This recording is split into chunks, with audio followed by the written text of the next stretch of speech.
Welcome to the Creating Powerful Impact podcast, where we look at behind the scenes of why and how leaders are making an impact and how you can too. I'm Shay Wheat, the founder and CEO of Grace and Ease Productions and the host of Creating Powerful Impact podcast. We support 6, 7, and 8-figure speakers, coaches, and expert thought leaders in creating powerful and profitable live and virtual live events. Our clients have made over $25 million in revenue, gained over 3,700 new clients, and changed the lives of over 29,000 attendees with events as few as 50 people and over 4,000 in attendance. So stick around to the end of the show where we'll reveal how you can be a next guest in just 15 to 20 minutes. Let's go. Hello and welcome to another episode of Creating Powerful Impact. I'm your host, Shay Wheat, and today I have an amazing person to introduce you to. This person is all about better business leaders build better businesses. So Blair Koch, and I think I probably butchered that. So she's going to go ahead and tell me how to actually say it properly. However, Blair began her career working for companies like IBM and General Motors, where she got a crash course on the business of doing business. Wearing a number of multiple leadership hats, she has grown one of those tech businesses into a $500 million multinational company. Then things happen, life happens. A cancer scare came in and suddenly changed everything and really helped become a little bit more clear of what is really true and wonderful in life. So no longer was she willing to leverage her knowledge and her expertise for all of those corporate big dogs, but instead she ended up spending the next 25 years mentoring, coaching, and supporting business owners in their leadership development and their personal journeys to success, especially around the struggle with work-life balance. Please help me welcome to the Creating Powerful Impact stage, the amazing Blair. Hey, Blair. Hello, Shay. Thank you so much for having me. You were close on the name. It's Blair Koch, but doesn't matter. It is all good here. So I'm thrilled to be chatting with you today. Oh, I love it. Well, I'm excited for you to be here. I'm really excited to kind of talk about, it is such a buzzword to do the whole work-life balance and what does that actually look like. But before we kind of dive into those nitty-gritty details, is there anything that you would like to add or share about who you are with our audience and how you're creating impact in the world today? Sure. The simplest way for me to say what I do is I help business owners improve their businesses in ways that change and often transform their lives. It is as simple as that, right? Because every little bit of improvement in a business makes a huge difference on the owner, on all of the employees, on the families. And that's really what it's about. It is what I do is the most psychically rewarding thing I've ever been able to do. And it just truly juices me. I love it. Well, it is a buzzword, right? It's like, how do you have work-life balance, especially for small business owners that are really doing it all and wearing multiple hats and, looking to continue to scale and grow and leverage their companies and not be the one that's doing everything. So tell us a little bit about how there really is no work-life balance. Such a great point. So, and you're right, work-life balance is a buzzword. It is important. I think the question is, what is it really and how do you measure it? I do meet people that are like, yep, I have work-life balance. Typically, not always, typically they are, on the latter stages of their career. They've made their money, their businesses are operating, they have teams in place. And so, yeah, they work a little bit and they get to go play a lot. When most people think of work-life balance, there's this assumption or presumption that it means work less. Yeah. Right? Have balance, work less. Balance. We work too much. That's too much. I need to do less of it. Yes. Right. That's kind of our culture, right? But in fact, reality is, I don't really know if there is such a thing as work-life balance.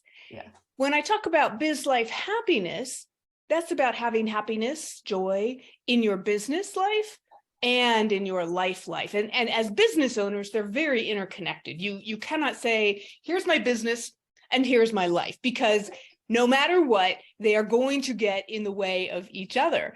And there's times, right? Come on, you can't separate it, right? Whether it's something going on at home, kids, family, whatever, or there's something at work, like, I need to put more time in, right? And that's just it. There's times when we have to work more.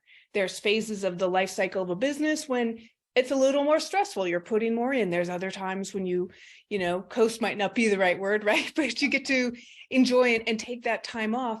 And the same thing with play, right? Like when you play, when you're with your family, when you go on holiday, when you're with friends, like check out and go and just enjoy it. It might be for a day, it might be for a weekend, it might be a month, it doesn't matter, right? But like go and check out and enjoy that time you have with your family, your friends, your life, but also enjoy the business life. But know that, yeah, you can't always have balance. Do you feel it is like guilt involved? When you're working in the business more, you're guilty about the family side, and when you're in the family side, you're guilty about like the work side and not being there for everyone. I do think that some people have some guilt. I think part of it is societal, cultural, right? I mean, I know I used to work 80 plus hours a week, and it was like, just in my head, it was like, this is what you do. You go, you work, you do whatever you have to do. And I loved it, and I made a lot of money, and it was really great. But, oh, wow, my life, like it was not very good. There wasn't much outside of the work thing. Right. I traveled a ton. And, when we talk about business owners, right, those of you out there, I talk to business owners all day, every day. And I always ask, why did you go into business for yourself? And consistently, right, the answer is more money, more time, more freedom, right? That right. Awesome. And so then, right, you're nodding your head, right? And so then I say, and what's the reality of that? How'd that work for you, right? Like, less time, no money, no freedom, right? And it's hilarious, and yet it's like, it's sad, because the small to mid-sized business owners, that's the economic engine of this country and potentially of the world, right? We're the ones employing people in our local economies, building and doing good stuff. And yet as the business owner, they're like, oh God, why did I get into this? What am I doing? I'm stressing my family, my wife, I'm not seeing my kids grow up, right? And so that's kind of it is hard. Business is hard, but it's fun. But when we talk about biz life happiness, right, it's like, okay, let's recognize there's going to be times where I'm not going to be able to be at home as much or as present or at shorter amount of times. But then there's also the flip side of, here's when I will be here. I will be present. I will, and vice versa, right?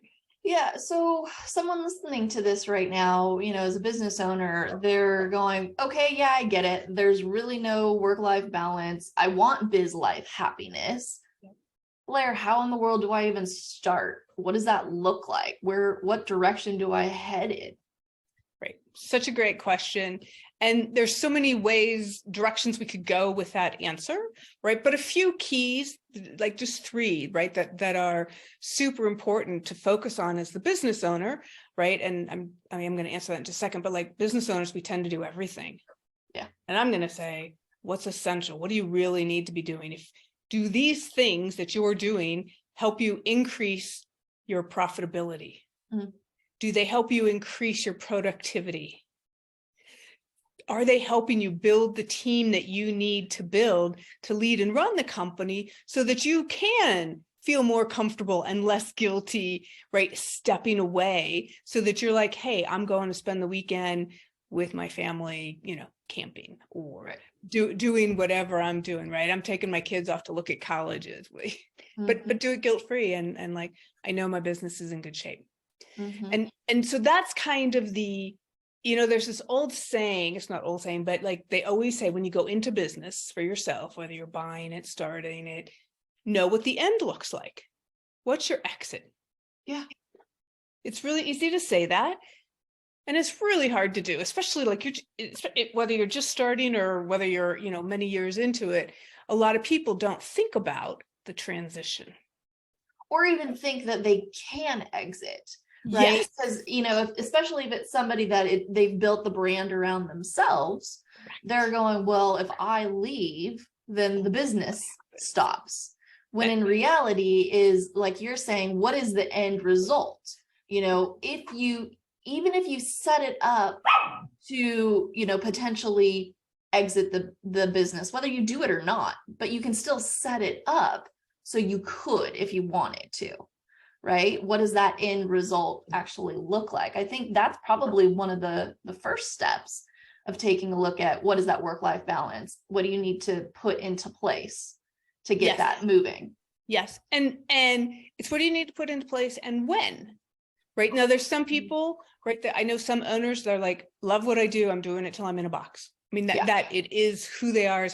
Fine, right? There's others who are like, I want to retire and get out as soon as I can. Yeah. Then there's those in between. And then there's some that are like, yeah, I definitely want to slow down, but I still want to do stuff because I like it. It makes me feel, it gives me purpose. It keeps my brain engaged and whatnot.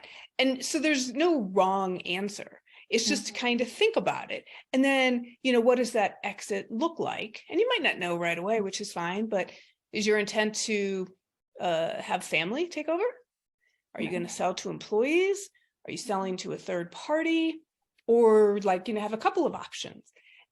And I say this because to get your business ready for you to transition, no matter what type of transition, that's typically it's a multi-year effort, right? What do you want by when? One of the things I talked about was getting the right leadership team in place, right? Like the leadership team of your organization, they're powerful if they're good, right? Because they're aligned with you. You have the same vision. They're executing on the vision. They're held accountable to do that vision. You're measuring things. You have key performance indicators. I mean, they are, for all intents and purposes, running that business for you. But it takes time to get there. It gets time to get the right people on the bus, because sometimes you get the right people the first time, but not usually. Right? Yes. Yeah. Totally makes sense. Yeah. And so those are kind of things to think about, because you said it, right? It's like, just kind of work yourself out of a job. It takes a long time. Yeah. But, right. And then even, another key thing, and, people, when they work with you with events, right? They're like, I don't know how to do events. I want a rock star, awesome event. I'm bringing in somebody who that's what they do. That is their wheelhouse. And here comes, Shay and her team. And, we're off to the races, get a great event. And the owner and their company, they're showing up doing what they do best. Yeah. So the same for the business owner. Are you doing what you do best? Yeah.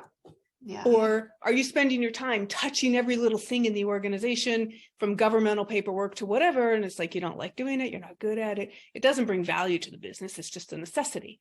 Right. So yeah. Those are things to think about. Things, right? And you're like, well, if I don't look at it or I don't touch it, or I've always been the one that's done it, right, doesn't mean that you can't have team that's actually going to love to do it and do it better. Right.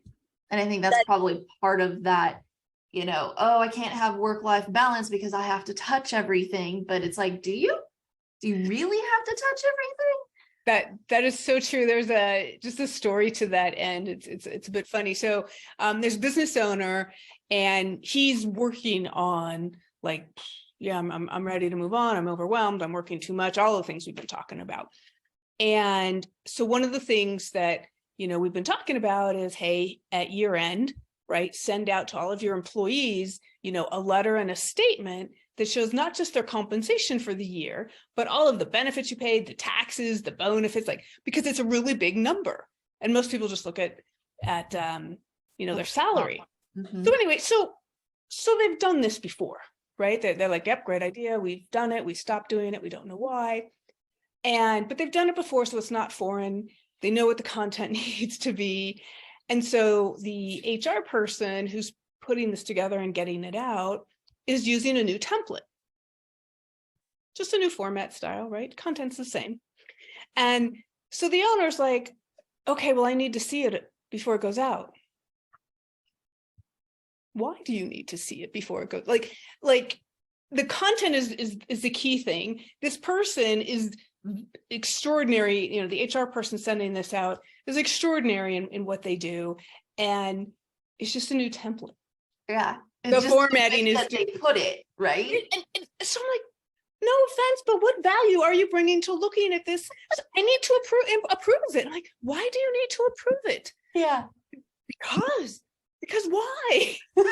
Right. And it's just like, you know, right now we're like kind of duh, but in this person's mind, and they're really, really smart individual, right? Very talented, run a great business. It's because they've always approved stuff and in it, right? And it's like, you can't have everything go through you. Well, you can. You become the bottleneck. You become the bottleneck, and then it's, you know, if you want to kvetch about how many hours you're working and weekends, well, okay, fine, but you have to be part of the solution. Right. Yeah. So is it kind of going, okay, business owner, looking at myself going, okay, what are all the things that I do in a day, right? Or for the week, right? And kind of like listing it out. And then going, okay, do I really need to do that? Do I really need to approve that? Is there somebody else on the team I can give that to, you know, that's probably better at it than me? Is it kind of going through a bit of an assessment, so to speak, of where you're at and what you need to be doing in order to go, okay, I need to free up 10 hours, 20 hours on my calendar. And then once you kind of go through the assessment, don't fill it up with other stuff. The calendar will always fill up.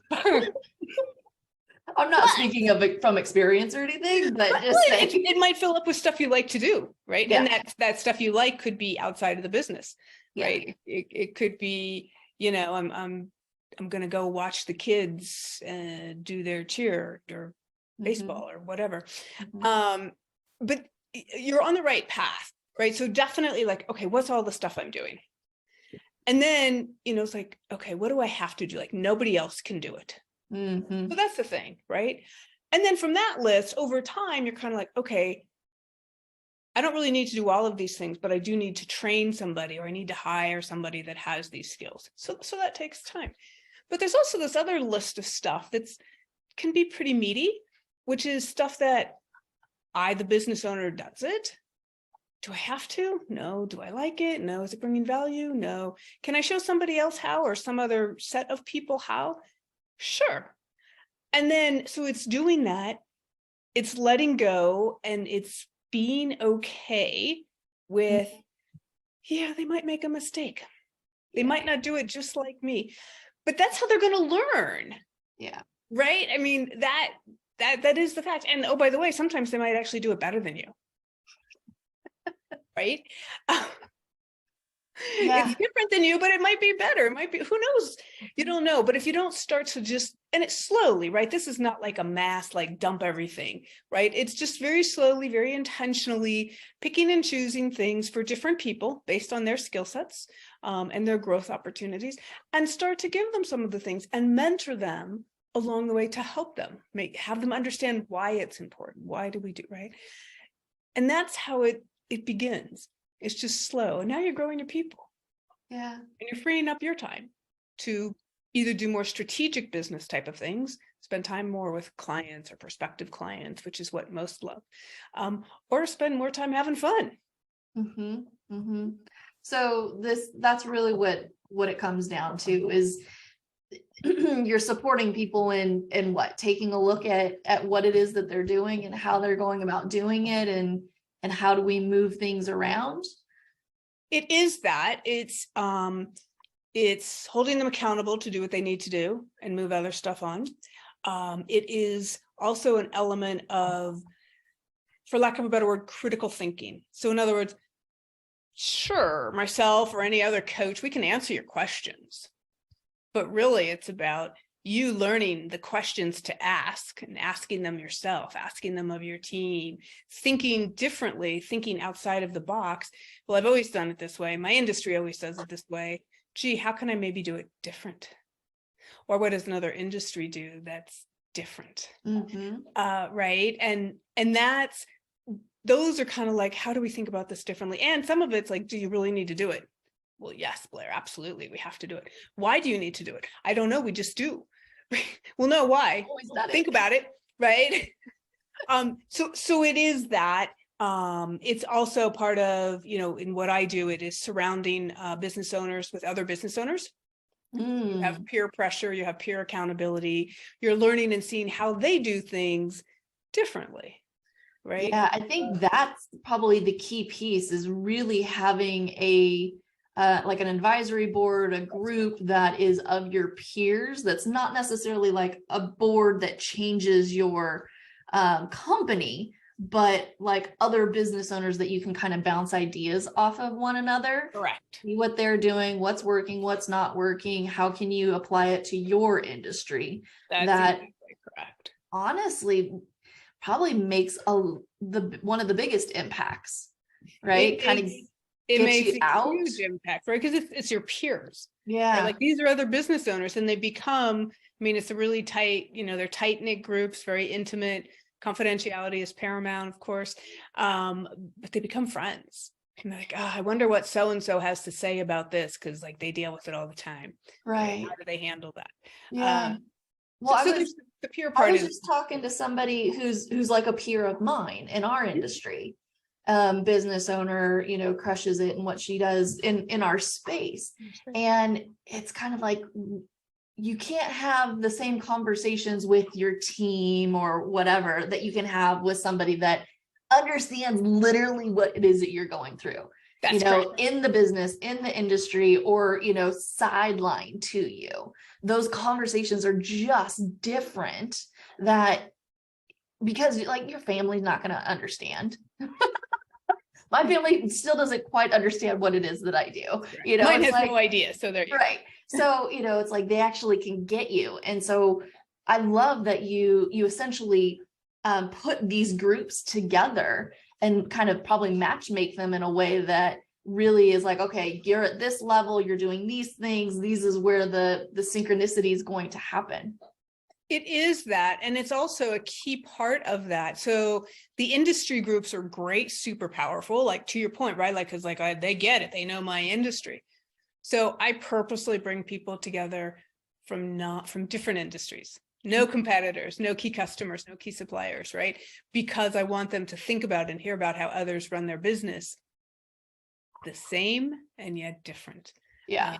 When you think about it, learn and implement, right? That's correct, right? 75 to 80% of the business challenges small business owners face are the same. The other 20%, 25%, that's unique in the industry. And typically the owner, like, your stuff, right? That's just working through it. We're not all snowflakes, Blair. Not all snowflakes. Snowflakes and unicorns. Oh my gosh. Exactly. Well, yeah. And so it is powerful, right? And you can go in and like, I'm the only one that has this problem. And then you hear that like 3 other people, they have the same problem where they had it. And you're like, oh, I don't feel so alone now. I thought I was the only one. Yeah. Okay. Well, my goodness, we've touched on a number of different things today, but I have a feeling the audience is like, oh, I'm interested in learning a little bit more about these, advisory type groups, or, where am I at right now? How do I figure out like, where's my starting point? How do I get to a place where I need to be exitable?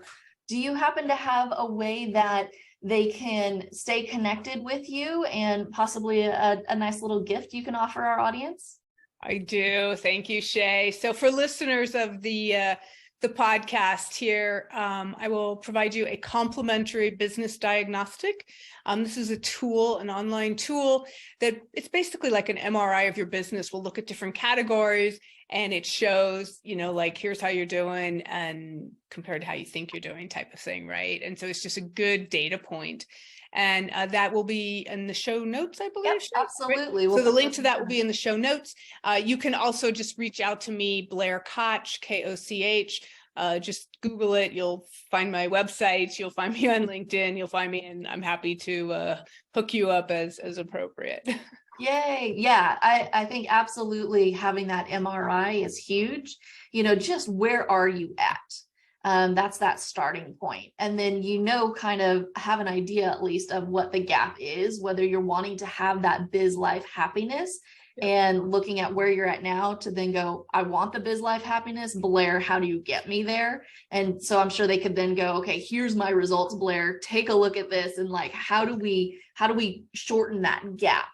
Right. And that's then exactly right. If they wanted to, even inquire further about the groups and such, they can definitely reach out to you as well. So I love it. Thank you so much for being with us here today, Blair. I want to, throw it back to you for any last moment thoughts or takeaways for our audience today. Sure. Well, first of all, thank you, Shay, so much for having me. It's been super fun conversation. I always love this stuff. And, for business owners, for listeners out there, like, love what you do, be the best that you can be who you are, and know that as you go through the life cycle of your business, right, you're going to go through ups and downs and peaks and valleys, and just like take a breath, breathe through it. And above all else, make sure you take care of yourself first, and then take care of everybody else. Love it. Thank you. Thank you so much. This has been another episode of Creating Powerful Impact, and we will see you on the next episode. Take care. Thank you so much for listening to the Creating Powerful Impact podcast. If you are a successful coach, speaker, author, or thought leader who would like to be on this program, simply visit creatingpowerfulimpact.com/guest. If you are someone who got something out of this interview, would you please do me a favor and share this episode on social media? Just do a quick screenshot with your phone and text it to a friend or post it on your socials. Also, if you know somebody that would be a great guest, tag them on social media to let them know about the show and include the hashtag Creating Powerful Impact. I love seeing all of your posts and great guest selections. We are regularly putting out new episodes and content. To make sure you don't miss any episodes, go ahead and subscribe. Your thumbs up, ratings, and reviews go a long way to help promote the show, and they really mean a lot to me and my team. Want to know more about us? Head on over to our website, graceandeaseproductions.com, or follow me on LinkedIn, Facebook, or Instagram. Just look for Grace and Ease Productions on your favorite platform. Thanks for listening. We'll see you next time.